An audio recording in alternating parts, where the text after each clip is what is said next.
All right, guys, the game is ready. The Midas has fixed his equipment. It is time to start. And we will get this game going. The map is going to be Azalea, Terran versus Protoss, I Love OOV versus Legend. Legendary being the only player right now who has managed to, the only foreigner, I should say, who has managed, and foreigner being non-Korean, excuse me, the only person who has made it this far down here, the other three players being Korean. We see Legendary now spawning as a Terran player at the top right. Is this mic loud enough? Can you guys hear me okay? Okay. All right, good. And is the sound on this thing? I do not feel like I can hear the game sounds at all. If we can get that turned up, it would be greatly appreciated. All right. And right now we have I Love OOV at the bottom left. For those of you who are not familiar with this map, Azalea is a very there's no elevation whatsoever on the map, so there's no ramp. You don't start out on a plateau or anything like that. No, instead it's all flat. And as we will see over here, no, he's actually not going to scout. We will not see over here. There's a lot. Rushes are very strong on this map and a very viable technique. But you know, at the same time, so many players are preparing for rushes that sometimes fast expanding can be good as well. Right now, we're seeing that Legendary opted to not scout with his first probe. This is basically a sign that no matter what location his opponent is in, he will basically be performing the same build. The build being the order in which he builds his buildings. Now we see the gateway going up. All of this, none of it a surprise, really. I'm also noticing I Love OOV, again, not opting to wall in. As we can see here, you know, I Love OOV, much more comfortable with the idea of having these buildings closer to his command center here, rather than putting them right around over here in this location. That will reduce the distance that the SCVs have to travel before they get back, you know, to the minerals, which basically means that they will both be going for more of an economic build. So we're going to see what's going to happen here.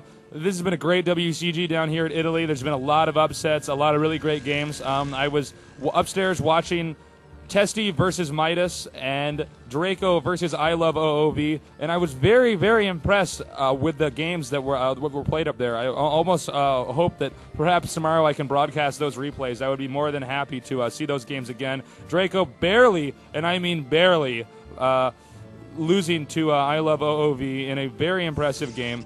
And Testy also just barely losing to Midas. Both players very impressive. I kind of get the feeling that, you know, the foreigner community is beginning to catch up to the Koreans. Not too quickly, obviously, because there are still 3 Koreans in the Final Four. But however, it is still very impressive, you know, play by the foreigners, and we kind of see that the understanding of StarCraft is becoming a little bit more universalized.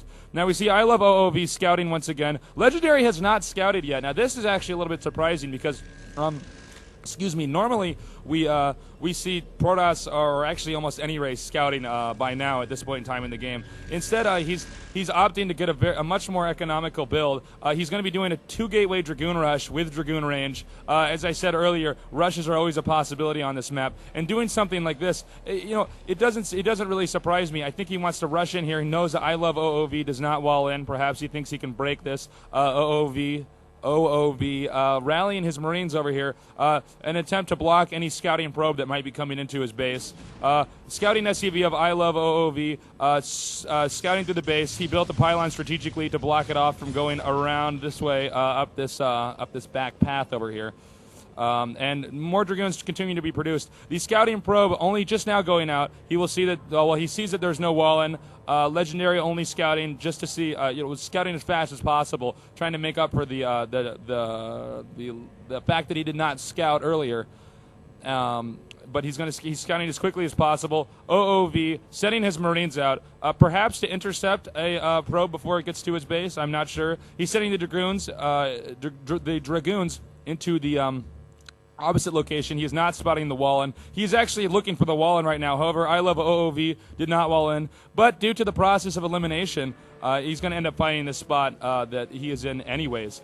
We see one factory going up now. It seems that both Midas and I Love OOV, being members of the same team, are using the same build. I believe this build is called the Fake Double.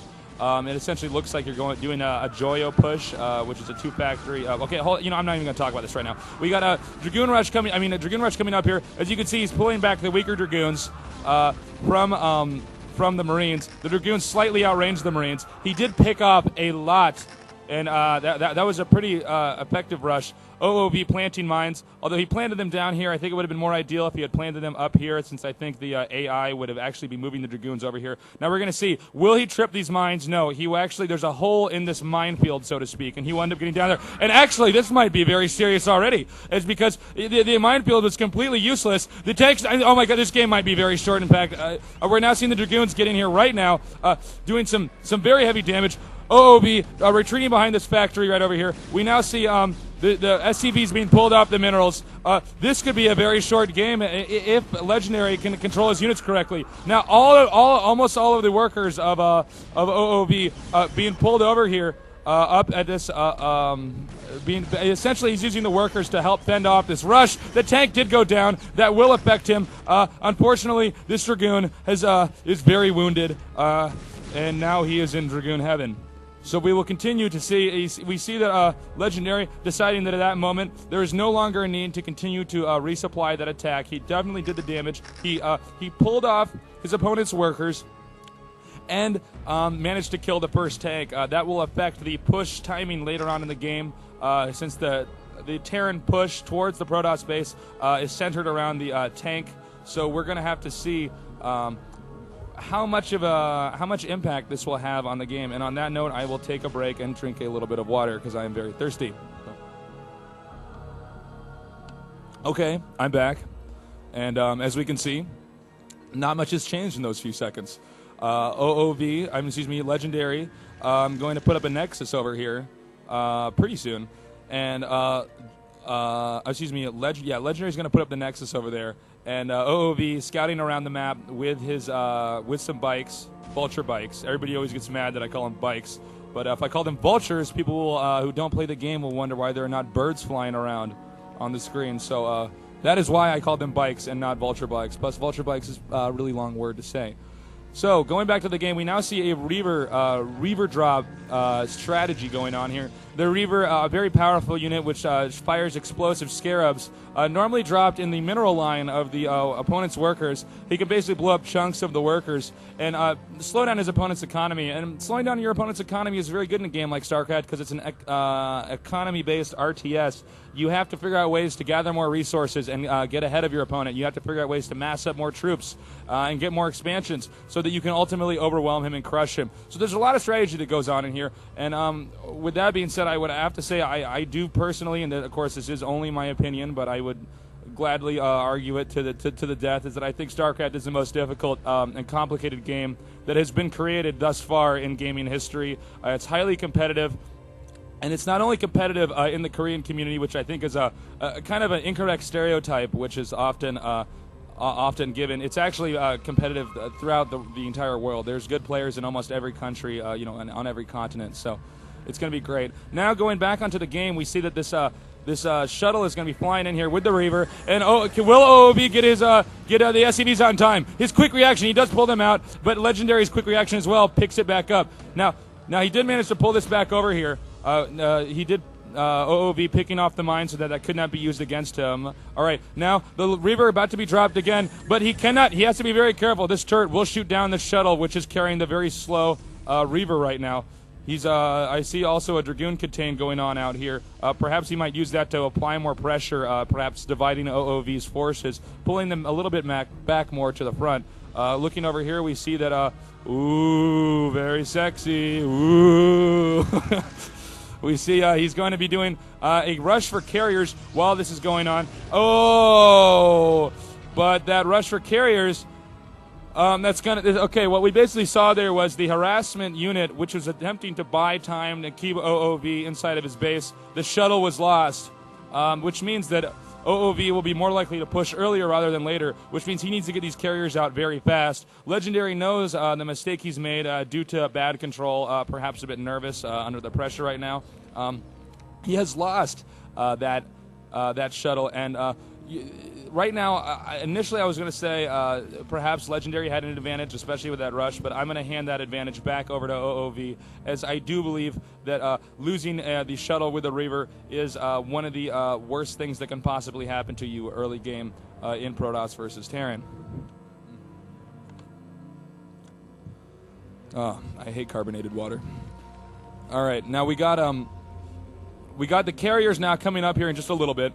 Both starports producing. Now the question here is how confident is OOV feeling after killing that shuttle? Remember that first off, Legendary rushed his opponent and did manage to kill a tank, several units, a few SCVs, and pulled the SCVs off mining. And I think a wise Terran player would play defensively right now, which I think is exactly what Legendary wants him to do. And I think that's why he's expanding again, rather than getting a whole bunch of factories and attempting to push right now. He's going to throw up this expansion, turtle for a little bit longer. Turtling being the term that the term used for when you basically sit back like a turtle in its shell, impregnable to attacks.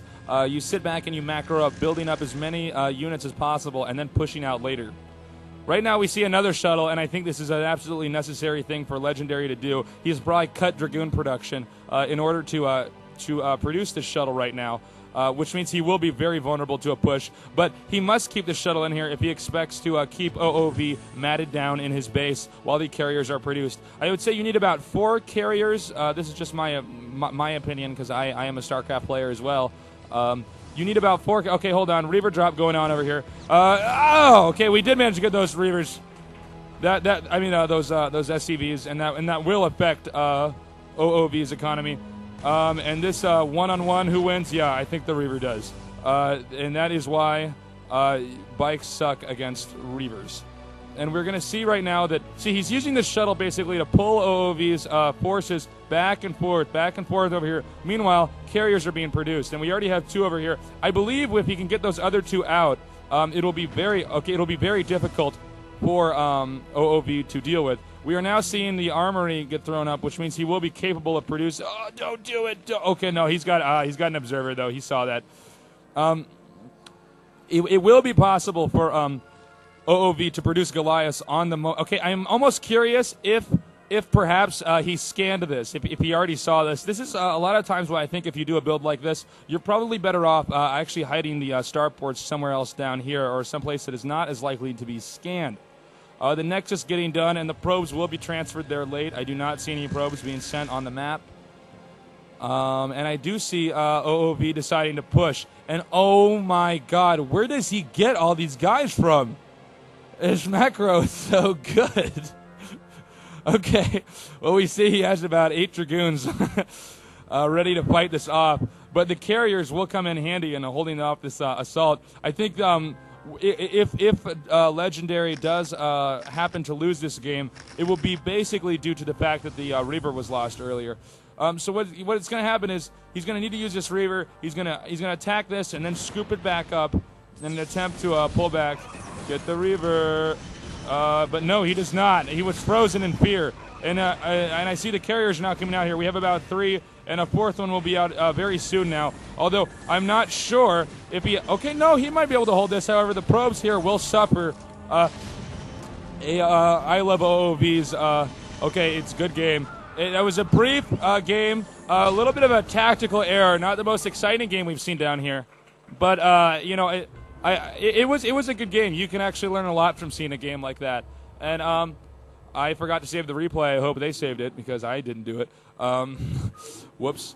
Okay, so we're going to go on over here. Actually, I got to wrap this game up because this game split into VODs like that. So thank you, everybody, for watching. We'll get this next game going here in just a minute.